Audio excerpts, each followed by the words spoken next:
Hello dear students, welcome back to my channel physics SPC. Current electricity का एक question. A potentiometer circuit has been set up for finding the internal resistance of the given cell. The main battery used across the potentiometer wire has an EMF 2 volt and in negligible internal resistance. The potentiometer wire itself 4 meter long. When the resistance are connected across the given cell, the value of infinity 9.5. The balancing length on the potentiometer wire are found to be 3 meter.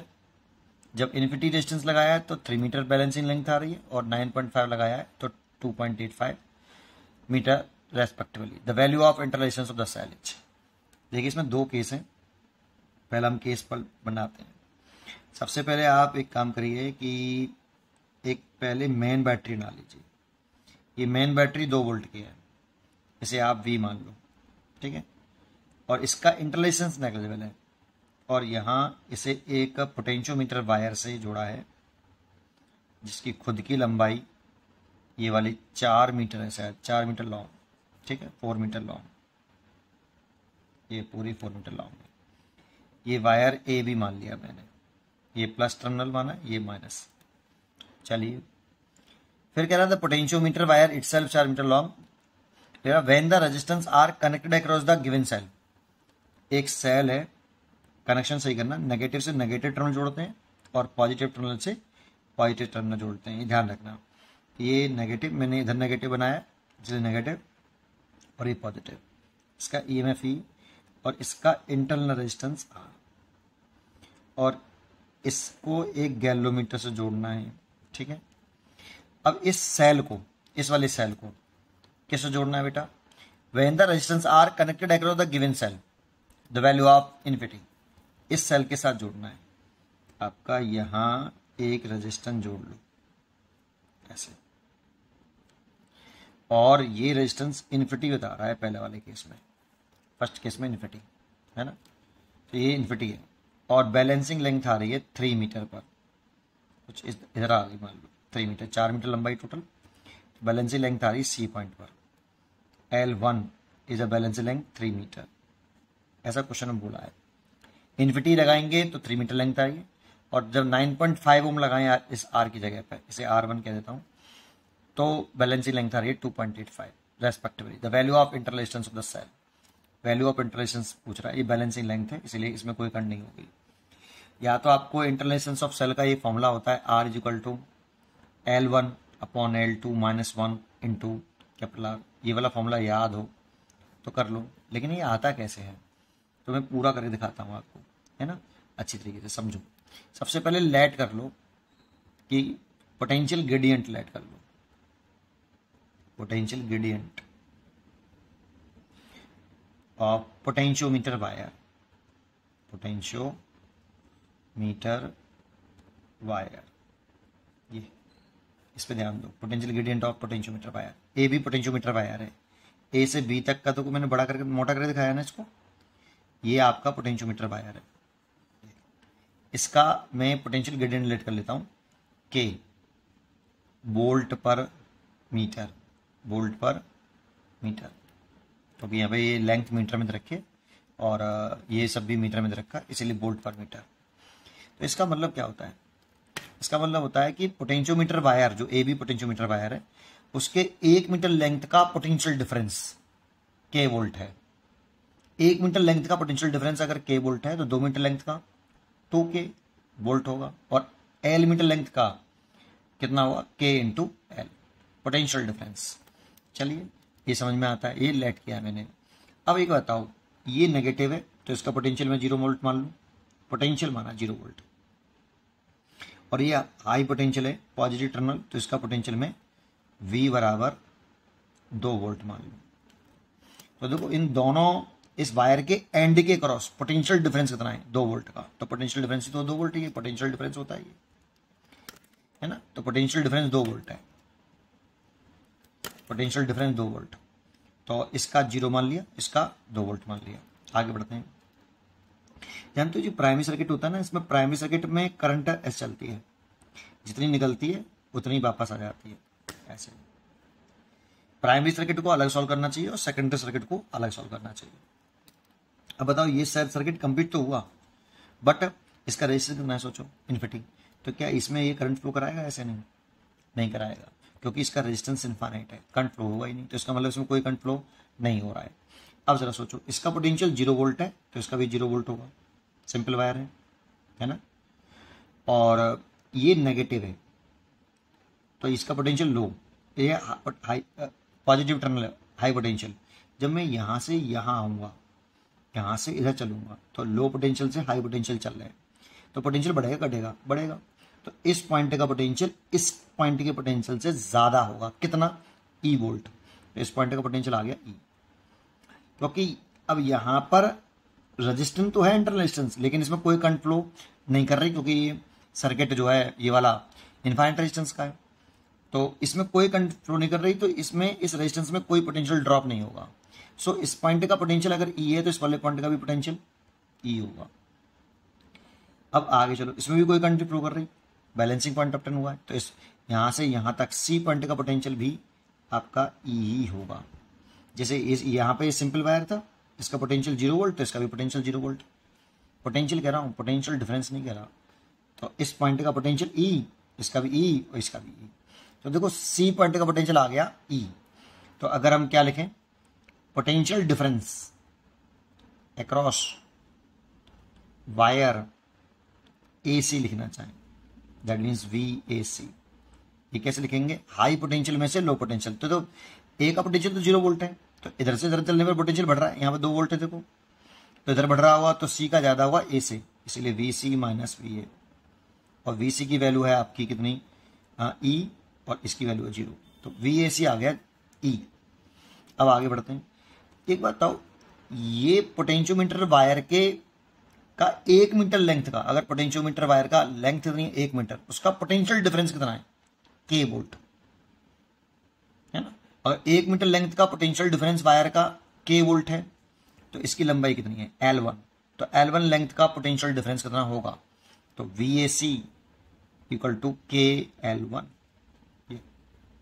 ये कैसे लिखा? What the name of VAC? Potential difference between across the wire AC।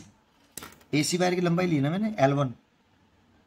तो ये किसका potential difference है? कितने length का potential difference है? 1 मीटर लेंथ का पोटेंशियल डिफरेंस K, तो 2 मीटर लेंथ का वायर का पोटेंशियल डिफरेंस 2K। तो L1 लेंथ का वायर का पोटेंशियल डिफरेंस KL1, ठीक है। तो इसको लिख दो KL1 इक्वल टू E। तो फर्स्ट केस तो ये हो गया बेटा आपका पूरा, ठीक है। अब सेकंड केस में क्या कहा जा रहा है कि इस रेजिस्टेंस को उठा के, नेक्स्ट पेज पे बताता हूँ, इस रेजिस्टेंस को उठा के उसने बाकी का प्राइमरी सर्किट तो ऐसे ही है, प्राइमरी सर्किट में कोई चीज नहीं, ये नेगेटिव है और ये पॉजिटिव है, ये 2 वोल्ट का है और ये आपका ऐसे है, ये सेम यूनिफॉर्म एरिया पर्सन का 4 मीटर लंबा वायर था, इसका पोटेंशियल 0 वोल्ट था, ये ए पॉइंट था, ये भी इसका पोटेंशियल 2 वोल्ट है। अब जरा समझो कि यहाँ पर एक सेल लगा रखा था, ये नेगेटिव और ये पॉजिटिव, नेगेटिव से नेगेटिव जोड़ना, पॉजिटिव से पॉजिटिव, ये गलती मत करना है यहाँ पे, ठीक है।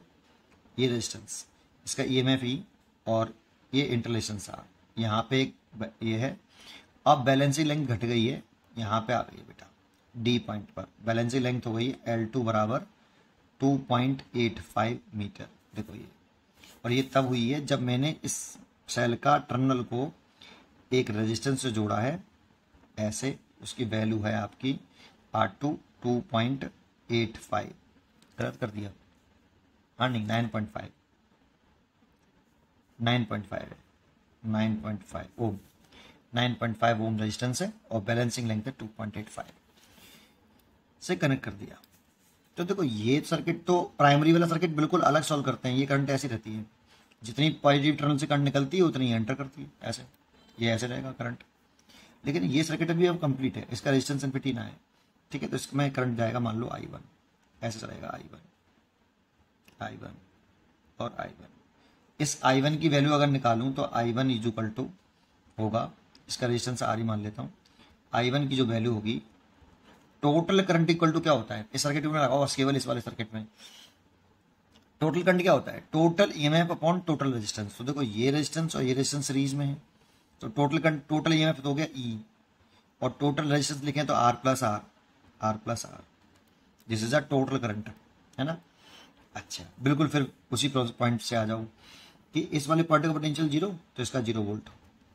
यहां से जब हम यहां आएंगे तो नेगेटिव से पॉजिटिव चल रहे हैं, तो इस पॉइंट का पोटेंशियल इससे लो से हाई चले तो पोटेंशियल इस पॉइंट का पोटेंशियल इस वाले पॉइंट से बढ़ जाएगा, तो कितना बढ़ेगा ई, इस पॉइंट का पोटेंशियल हो गया ई।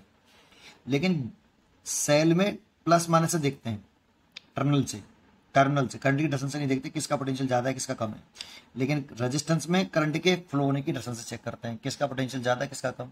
Current always flow from high potential to low potential, तो ये प्लस और ये माइनस।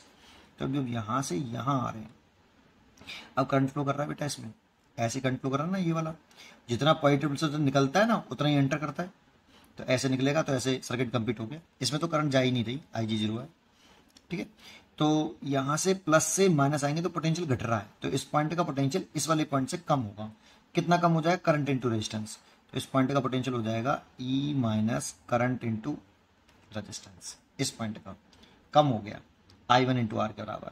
अब देखो इस यहां से यहां तक सिंपल वायर है ये आपका, गैल्वेमीटर में कोई करंट है नहीं, तो जैसे ये सिंपल वायर था 0 वोल्ट, ऐसे ही डी पॉइंट का पोटेंशियल आ जाएगा आपका कितना, E minus I1 R, D point का पोटेंशियल आ गया।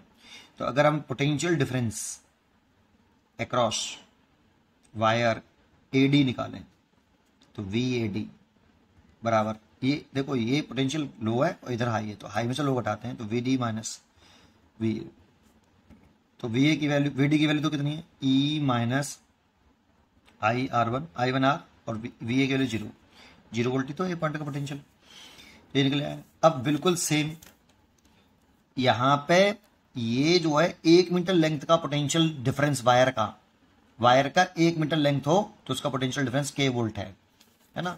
तो कितनी लेंथ है बेटा, L2, तो L2 लेंथ का पोटेंशियल डिफरेंस कितना होगा, तो VAD is equal to KL2, ये तो इसकी जगह पे लिख दो KL2, तो ये KL2 हो गया। E1 E है और I1 की वैल्यू है ये रही, E over R plus R into R, internal resistance. E common ले लो और यहां से R प्लस R एलसीएम ले लो, तो R plus R minus R, ठीक है ना। E की वैल्यू पुट कर दो, तो KL2 E की वैल्यू कितनी है, देखो ये निकाली थी हमने पीछे, E इक्वल टू आ रहा था KL1, तो E की वैल्यू KL1 रख दो, KL1, और इससे देखो ये कट गया R upon R plus R, देखो K से K कट गया, इसको इसके नीचे ले आओ और उल्टा कर लो। चलो पहले नीचे ले आओ, L2 upon L1 is equal to R upon R plus R, दोनों को उल्टा कर लो, तो L1 upon L2 equal to R plus R upon capital R, एक बार इसके नीचे एक बार इसके नीचे, L1 upon L2 is equal to 1 plus small r बटे कैपिटल R, 1 को इधर ले आओ, तो L1 upon L2 minus 1 equal to R upon R, तो यहाँ इंटरलेशंस आ गया L1 upon L2 minus 1 into capital R। अब ये जो R आ रहा है ना इसमें, ये सेकंड वाला केस का R आ रहा है ना, ये वाला आ रहा है, फर्स्ट वाले केस में तो था ही नहीं कुछ, तो 9.5 है इसकी वैल्यू, पुट कर लो। L1 की वैल्यू इधर रखिए 3 मीटर, इसकी रखिए 2.85 माइनस 1, और R के लिए रखिए आपकी 9.5। तो देखो इसमें से एलसीएम ले लेंगे हम, 2.85 एलसीएम ले लें और 3 में से 2.85 घटा लें ऐसे, इंटू 9.5, तो ये 0.15 आएगा और ये 2.85 आएगा और ये 9.5। इस पॉइंट से तो ये पॉइंट हट गया, इस पॉइंट से ये 10 बार कर लो, यहाँ हटा लो, ये कट जाएगा इससे 3 बार, 3 से कट रहा है ये, देखो 95 3 बार कटेगा, और 3 से ये कट जाएगा 5 बार, और ये इसमें डिवाइड करोगे तो 0.5 आ जाएगा, 0.5 ओम इंटरनल रेजिस्टेंस हो गया 0.5 ओम। तो इससे आप डायरेक्ट कर सकते हो, लेकिन अगर ये प्रोसेस आपको आता हो तो आप पोटेंशियोमीटर के आप कोई क्वेश्चन नहीं अटकेगा। पढ़ते रहिए और खुश रहिए।